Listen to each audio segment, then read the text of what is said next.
This credit card right here, the Discover It credit card by Discover, is the best starter credit card.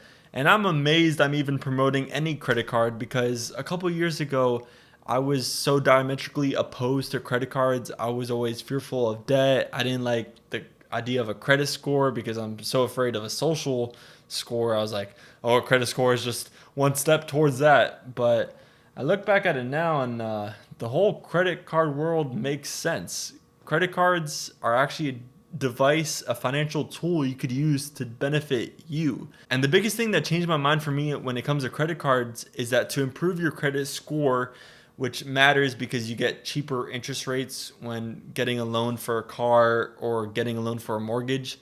And honestly, everyone's going to have to get a loan for a mortgage unless you're like uber rich, because houses cost anywhere in between like 300,000 to like a million on the higher end. That's kind of like the range for the middle class and for housing, I guess. So you do want a good credit score to get a cheaper loan. And the biggest fact that changed the whole credit card landscape for me was that to get a better credit score, you actually don't have to carry any interest at all on your credit cards. And I know that might be so obvious to many people, but to me growing up, that wasn't taught to me in school at all.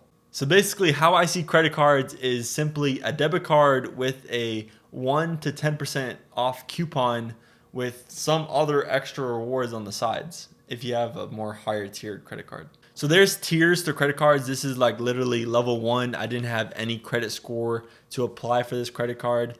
This is my very first credit card, and it's honestly amazing because of how it fits in the puzzle pieces with other tiered credit cards.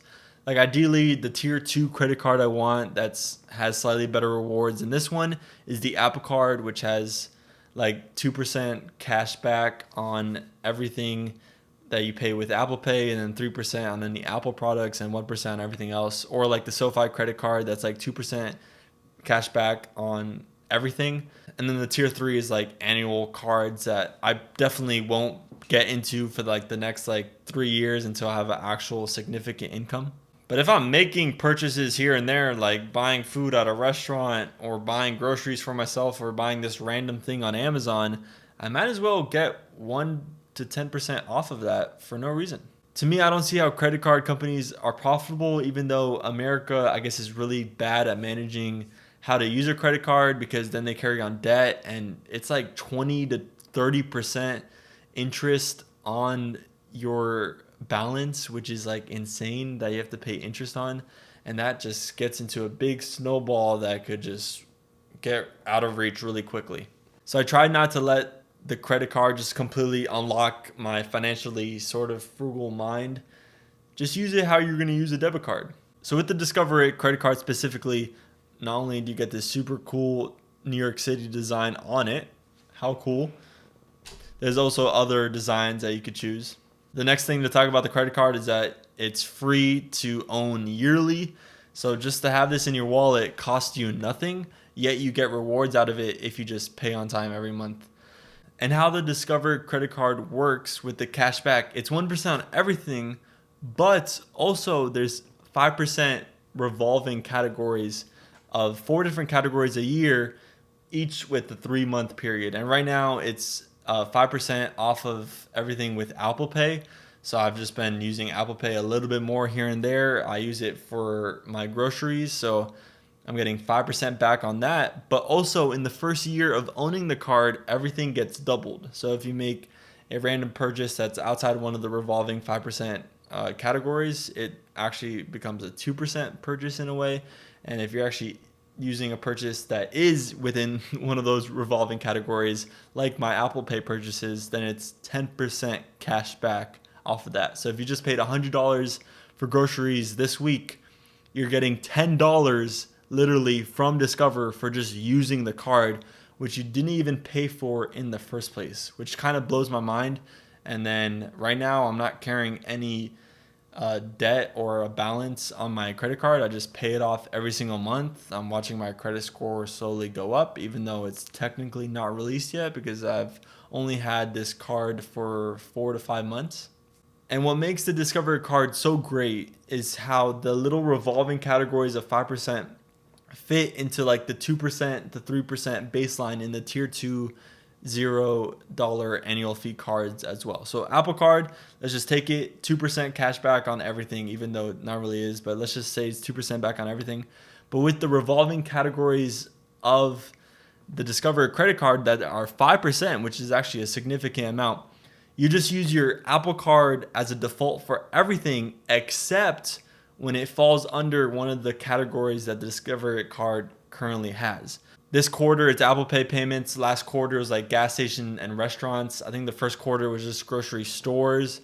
And I think the last quarter is going to be like Amazon or something like that.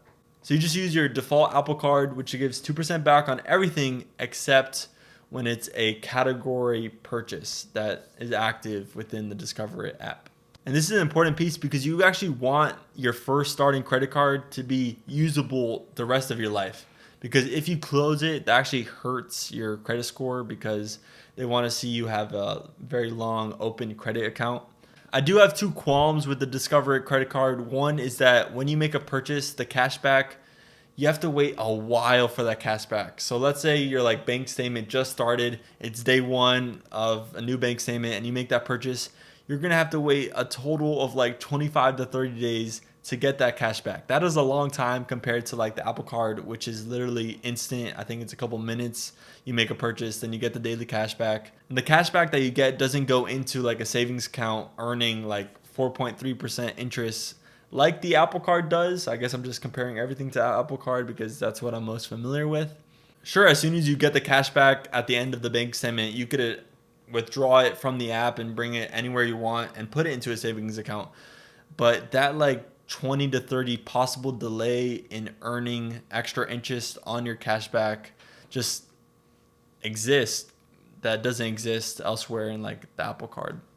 And overall, the Discover It app is pretty intuitive. It's not the most beautiful app I've seen.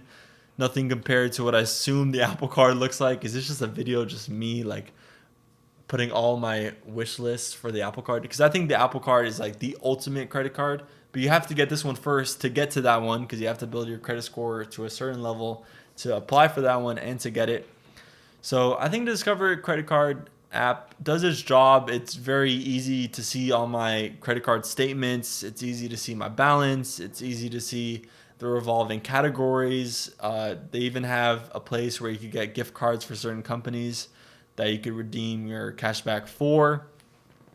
Right now, I kind of just have my cashback accumulating in the app. It's, I guess, a mini emergency fund. I would love for it to get interest, but currently you can't connect the Discover savings account with the Discover It credit card cashback. Like those two things can't be one, even though that should be able to happen. Credit cards is a very divisive tool because it could turn against you super fast if you're not being super financially responsible, but hopefully I'm financially responsible enough to hold a credit card and actually hold multiple ones because ideally that's where I want to get to. I do want to probably get the Apple Card, maybe the SoFi one too. And then eventually once I actually have a yearly salary that pays me a significant amount of money and I have like a mortgage and I have a wife and kids, I'm probably going to get like an American Express with the annual fee to get even more rewards. And as long as you pay off your entire balance every single month, you're going to get free cash back for basically at no cost to you. And your credit score goes up, which you get cheaper loans in the future. So it's a win-win-win if you're financially responsible and not carrying interest month over month. So yeah, I actually recommend credit cards to everybody, but just make sure you're financially responsible first and don't increase your spending with a credit card versus a debit card just because you're getting cash back. It's similar to how with like debit card spending, if like 1% of every single purchase is going into like a stock, let's say like you buy Tesla stock, 1% off of every debit card purchase, that doesn't mean you should buy more purchases with your debit card to get more Tesla stock. So discover the rewards with the Discover It credit card that I highly recommend for any college student or anybody who's just over the age of 18 to start building up your own credit score. Because the earlier you start, the better. And who can complain with a 1% off coupon off of everything? That could eventually be a 2% coupon off everything if you have a good enough credit score.